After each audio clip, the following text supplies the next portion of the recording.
Hello, ladies and gentlemen. I'm Zach Jones. Welcome back to my channel. And if you were here last time, then you would know that I was reading part 1 of chapter 1 from Outlaw, book 1 of the Outlaw Chronicles, which are also my favourite books. I'm going to do a part 2 of chapter 1 now. And also I've put my glasses on mainly because it was a bit tricky for me to read this without them. So, just sit back, relax, and get ready. I'm about to begin. Everyone in our village knew Robin was coming. Since the Lord of the Manor's death last winter, the village had an almost perpetual holiday atmosphere. There was no authority to force them to work on the Lord's Damascene, and, after tending their own strips of land, the villagers had time on their hands. The alewife's house was full all day and buzzing with talk of Robin's exploits, adventures, and atrocities. But very little truth was spoken and news was scant, merely that he would be arriving at dusk, and he would see anyone who had business with him at the church that night, where we would hold his court. I was above all this noise and nuisance, quite literally. I was hiding in the hayloft above the stable at the back of my mother's crumbling cottage, in a den I'd built in the hay. I was 13 summers old, had a throbbing knot the size of a walnut on my forehead, a bloody nose, a bad cut on my cheek, and I was treating the terror that I felt with a large dose of absolute boredom. I'd been there since mid-afternoon when I had stumbled into our home, breathless, cut and bruised, having escaped the rough hands of the law and run a dozen miles from Nottingham across the fields all the way home. We were poor, almost destitute, and, after seeing my mother weeping with exhaustion one too many times, after a day scratching a meagre living gathering and selling firewood to her neighbours, I had decided to become a thief. More precisely, a cut-purse. I cut the leather straps that secured men's purses to their belts with a small knife that I kept as keen as a razor. 9 times out of 10 they never noticed until I was 20 yards away and lost in the thick crowds of Nottingham's Market place. When I returned home with a handful of silver pennies and placed them before my mother, she never asked where they had come from, but smiled and kissed me and hurried out to buy food. Though it had been a necessity that drove me to take my daily bread from others, I found, God forgive me, that I was good at it. And I liked it. In fact, I loved the thrill of the hunt, following a fat merchant as he waded through the market day crowds, silent as his shadow, then the rough jostle, as if by accident, a quick slice, and away before the man knew his purse was gone. That day, however, I'd been stupid, and I'd tried to steal a pie. A rich, golden-crusted beef pie as big as my 2 fists, from a stall. I was hungry, as always, but overconfident too. It was a ruse I had used before. I stood behind a blousy alewife who was poking the wares of the stall and grumbling about their price. Surreptitiously lobbed a small stone at the next stallholder along, a cheesemonger, if I if I remember rightly, hitting him full on the ear, and in the ensuing recriminations between stallholders, I swept the pie off the board and into my open satchel and sauntered away. But the pieman's apprentice, who'd been taking a piss behind the cart, came out just as I was scooping up my dinner and shouted, "Hey!" and everyone turned. So then it was, "Stop, thief!" and "Catch him, somebody!" as I squirmed like a maddened eel through the press of townsfolk until, crack! I was knocked down by a cudgel to the forehead from some yokel and then grabbed around the neck by a passing man-at-arms. He punched me twice full in the face with his great mailed fist, and my legs went limp. When I came round, moments later, I was lying on the ground at the centre of a jabbering crowd.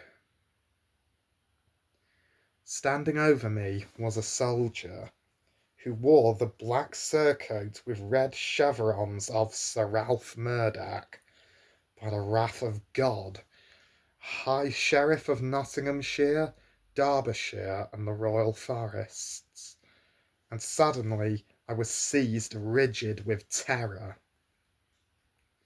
The soldier hauled me to my feet by my hair, and I stood dazed and trembling while the scarlet-faced apprentice yammered out the tale of the stolen pie.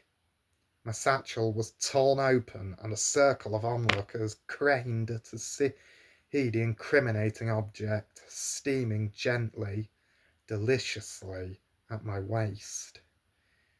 I still get jets of saliva in my mouth when I remember its glorious aroma. Then a wave of jostling and shouting, and the crowd parted, swept aside by the spears of a dozen men-at-arms, and into the space stepped a nobleman, dressed entirely in black, who seemed to move with his own personal circle of awe. Though I had never seen him before, I knew immediately that this was Sir Ralph Murdac himself, the magnate who held Nottingham Castle for the king, and who also held the power of life and death over all the people in a huge swathe of central England. The crowd fell silent, and I gawped at him, terrified, as he gazed calmly up and down at my thin body, taking in my dirty blonde hair, muddy face, and ragged clothes. He was a slight man, not tall, but handsome, with an athletic body clad in black silk tunic and hose, and a pitch dark cloak, fixed with a golden clasp at his throat. In his right hand he held a riding whip, a yard-long black leather-covered rod tapering from an inch thick at the butt and to the width of a bootlace. At his left side hung a silver-handled sword in a black leather scabbard. His face was clean-shaven, finely carved and framed with pure black hair, cut and curled neatly into a bowl shape. I caught a whiff of his perfume, lavender and something musky. The palest blue eyes I had ever seen cold and inhuman, seemed to glitter like frost beneath dark eyebrows.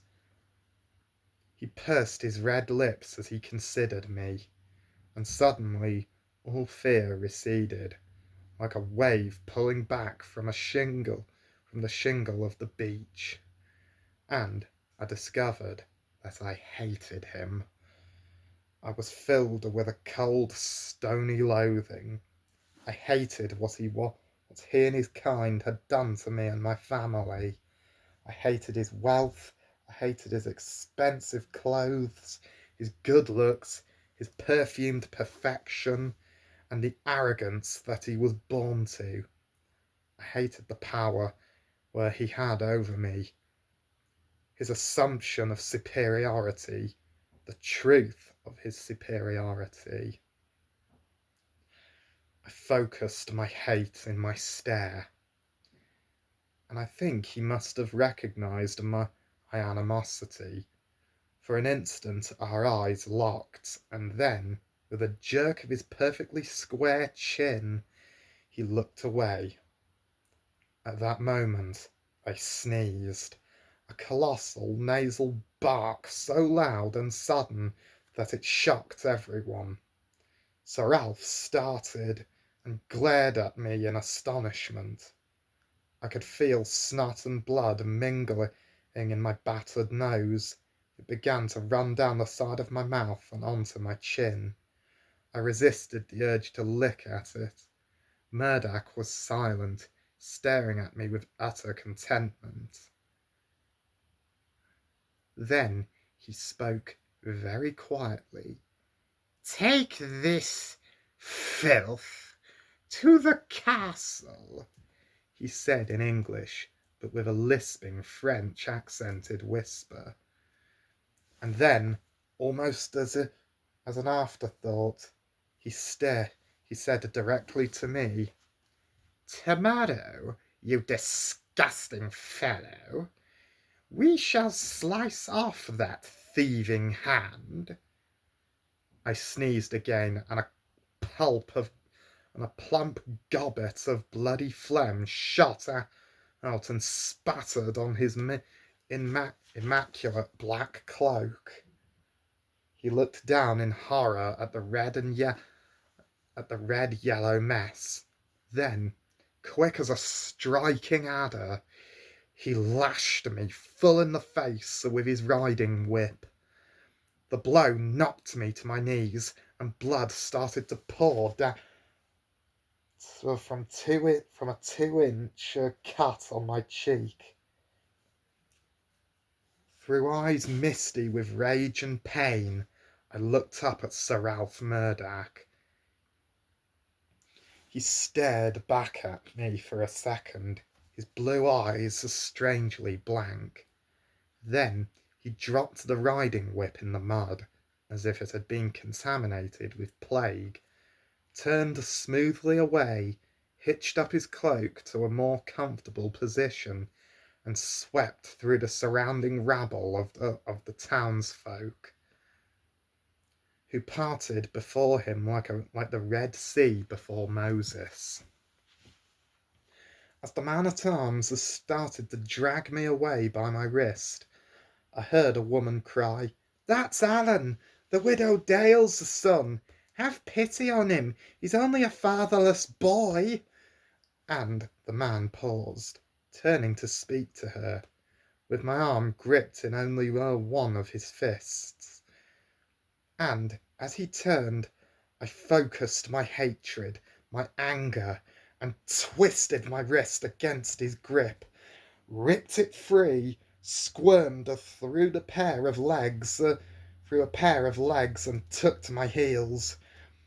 A fury of bellowing erupted behind me, men-at-arms shoving and cursing the people obscuring their path. I jinxed right and left, sliding through the crowd, shoving past stout yeomen, dodging around the goodwives and their baskets. I created a tornado of confusion as the people reacted angrily to my passing. Men and women turned fast, furious at being shoved so roughly. Carts were knocked flying, passery crashed to the ground, the hurdles containing a herd of sheep were smashed, and the animals let loose to add to their bleating, to add their bleating to the tumult. And I was away and racing down the side alley, bursting through a blacksmith's forge and out the other side, up a narrow street, squeezing between two big townhouses, and turning left down another street until the noise subsided behind me. I stopped in the doorway of the church by the town hall and recovered my wind. There appeared to be no pursuit. Then, fighting to calm my hammering heart, I walked as coolly as I could, my hood pulled forward, a hand held casually over my cut and bruised face, out of the town gate, past a dozing watchman, and on the winding road that led into the thick woodland. Once out of sight, I ran. I ran like the wind, despite my pounding head, and a sick feeling churning my guts. I gave it my all till our village came into sight around a bend in the road. As I paused to catch my breath, I found I was clutching my right wrist tightly. I still had my arm, praise God. I still had my light fingers. I still had the pie, too. Well, I'm afraid that's it for now, ladies and gentlemen, but I hope that you did enjoy this reading, and I will be doing another part of this chapter very soon. I promise you that. Well, hope you have a good day, and see you soon. Bye now.